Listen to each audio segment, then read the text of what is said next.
Hi guys, solido tong araw na to dahil tayo ay nag-road trip. Dito tayo ngayon sa probinsya ng Quezon para puntahan itong beach top. Sa Tayabas siya. Maraming salamat sa imbitasyon ni Sir Lito. Siyempre, ang ating solidong tropa na si Kel Esteban. Malayo-layo yung biniyahe natin guys. At titingnan natin kung sulit ba ang mahabang biyahe. Samahan niyo ako. Let's go!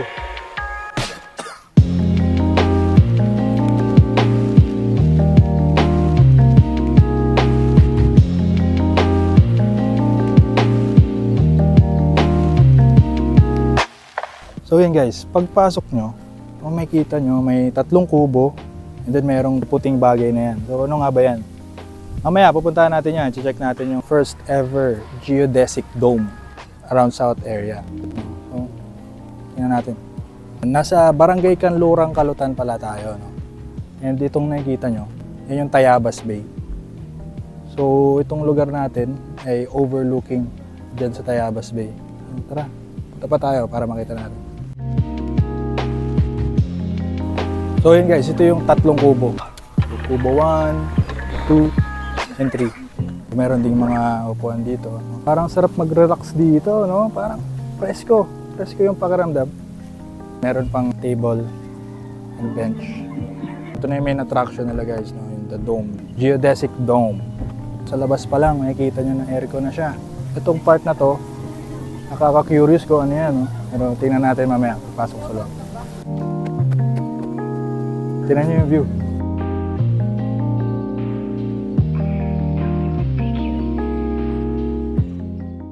Kaya pala beach top yung pangalan niya. Kasi nasa beach, tas nasa top. Diba? So ganito yung itsura ng dome sa labas. Kaya mag-relax-relax dito, parang sarap mag-inuman dito. Overlooking ang Tayabas Bay. Hindi pwedeng labas lang, syempre. Tingnan natin yung loob, no? Pasok tayo. Tao po.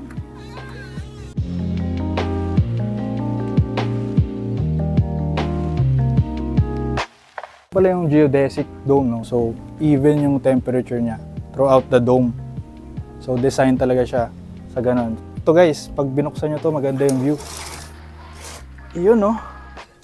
Kitang-kita yung view ng Tayabas Bay. Ito sa loob, meron silang ganitong upuan. Ano, pwede rin matulog dito, no? Kasya din. Kasi ito, queen size bed na may side table.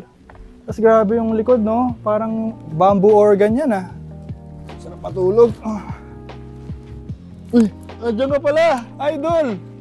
So, dito si Kel Esteban, yung nag-invite sa atin. Maraming salamat sa pag-invite sa amin dito. At si Sir Lito.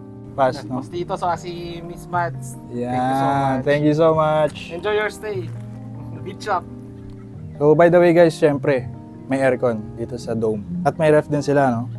Yung Shanghai namin nandyan para hindi mapanis. May paganito pa sila, no? Welcome to Beach Top at Tayabas Bay. Baka akala nyo kasama to kay Idol yan. Meron kayong pwedeng lagyan ng gamit dito. May electric kettle pa. Gusto nyo magkape-kape. Ito na yung kaninang may parang kawayan na part sa labas, no? O kaya to, tingnan nga natin.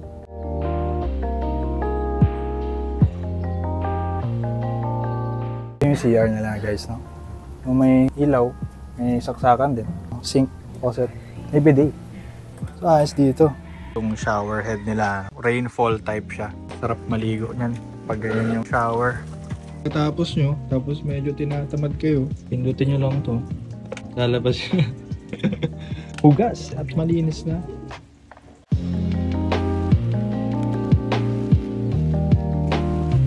Tingnan natin yung ano ba meron sa kubo. So ayan, ito yung kubo. May table, may CR, may sink, tsaka ayan yung kama. Ayan sa taas, ayan sa baba. Presko, no? Ganda rin ng view. Ano masasabi mo, Johnny, sa pag-stay dito sa kubo? Sobrang chill. Hindi rin naman ganun kalamok, actually. Kahit hindi kayo sa dome, kahit dito lang kayo sa kubo, panalo, di ba? Dala pa rin kayo ng off lotion. Parachute. Off lotion is the key. Ito yung CR nila guys, no? Toilet, may bidet, may sink, may shower. Latest, yun, no? Yung CR nila talaga medyo may pagka-open. Okay lang, mas presko.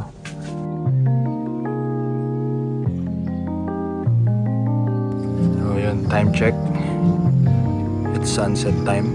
Yung tsura ng sunset dito. Ganda ng view. Ano masasabi mo sa sunset? Ang ganda. Pero hindi ko mahanap yung sun.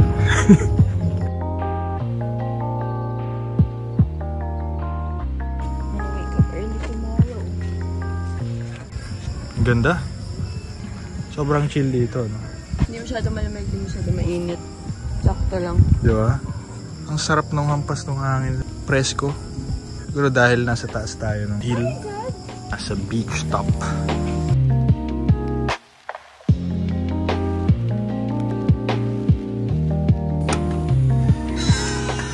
Good morning guys. Ito yung view niya pag umaga. No? Medyo low tide. Sarap ng tulog namin kagabi. Dahil masarap din yung boodle fight. So yun, meron din silang ino-offer dito na boodle fight. Yan mga pagkain. So pwedeng din na kayo magdala ng food nyo. Bumili na lang kayo dito sa kanila. Ngayong umaga, ang gagawin naman namin ay island hopping.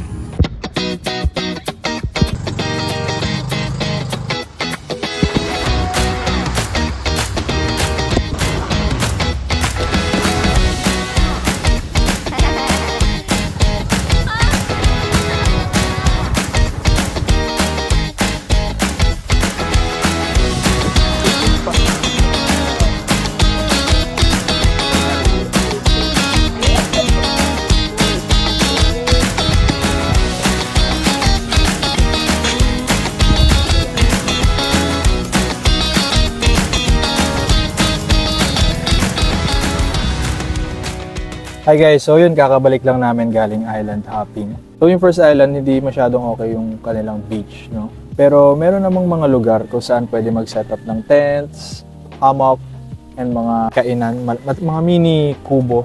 Pagdating namin doon sa shore, yun nga, hindi pa siya develop. Parang hindi pa naaalis yung mga plants na tumutubo, may mga kalat pa. Pero maganda yung rocks. Maganda yung rocks. Insert photo. Maganda yung rocks.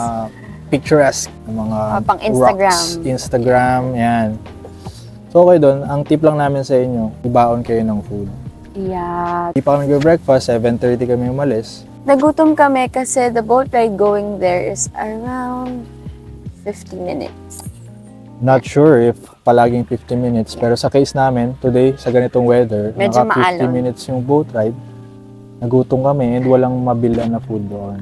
Totoo. Merong sari-sari store, so nakabili naman kami ng Pero mga yung cup pinagdaanan noodles namin or- para makapunta sa sari-sari store, mga tagal din. Yes, yes. Mga 10 minutes din kaming nakikipaglabanan sa bato. Yes, so yun yung first island. Pero masaya. Masaya naman. Adventure. Masaya na. So, nung sa second island na kami, yun ang nag-exceed sa expectation ko, no? Kasi pagdating pa lang, ang ganda ng beach. Yeah. White sand, medyo pahaba. Meron pa nga nagki-crystal kayak eh. Pagdating nga, sabi ko, wow, ayos to ah. Parang Boracay, no? May crystal kayak. Doon, medyo developed na yung island na yun. Meron ng mga palamuti or mga decorations. Meron din sila nung parang border, no? Kung saan lang pwede mag-swim, kung saan safe mag-swim. Siyempre, may maraming bangka na mga dumadating. So, dun sa area na yun, Safe to swim. safe to swim. And super kalmado ng water. As in, kahit baby. Yes. Kahit oo. baby, pwedeng mag-swimming. Kasi doon sa first island, ang lakas ng waves eh. Pero doon sa second island, super kalma. Hanggang sa malayo. Static. Static siya, no? Sarap mag-swimming, guys. Yeah. Malinaw pa yung water. And malayo yung part na malalim. Parang kahit lumayo ka sa shore, mababaw pa rin siya. Hanggang waist lang. Merong entrance fee or environmental fee Yes. per island. It's 120 per head.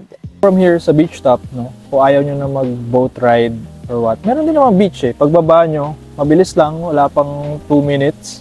Nandiyan na kayo sa baba. Maganda May din yung beach. water. Maganda May din. beach na dyan. Bukod sa glamping na gagawin nyo dito sa beach top, kaya mag-swimming sa beach. True. So yan ang mga activities na pwede nyo gawin dito. So yun guys, kung naghahanap kayo ng solidong destinasyon around South area, okay na okay itong beach top. Kung naghahanap kayo ng lugar kung saan gusto nyo mag-glamping, mag-relax, mag-swimming kasi may beach din. Island hopping. Napaka-presko ng lugar na to. Perfect for family, friends, even couples. Ang maganda dito, may ino-offer na silang pagkain. Check nyo lang yung page nila, nandun yung kanilang menu. Hindi lang dito sa beach top, meron ding masarap na kainan around this area at pwede kayo umorder sa kanila. Pangalan ay Buena Comida. So kumain din kami dyan bago kami pumunta dito. At ngayon umorder ulit kami dahil nasarapan kami. So shout out po sa inyo. Let me know in the comments down below kung anong masasabi nyo sa lugar na to at kung meron pa kayong ibang recommendations around south, north, east, west, kahit saan. Try natin puntahan yung mga yan. Thank you very much guys for watching. Please don't forget to like and subscribe. See you again on the next one.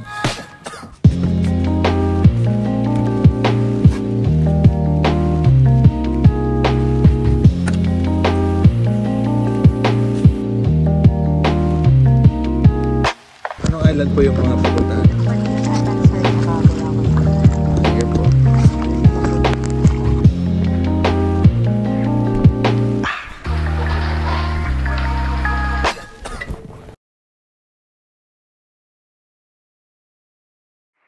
Solid.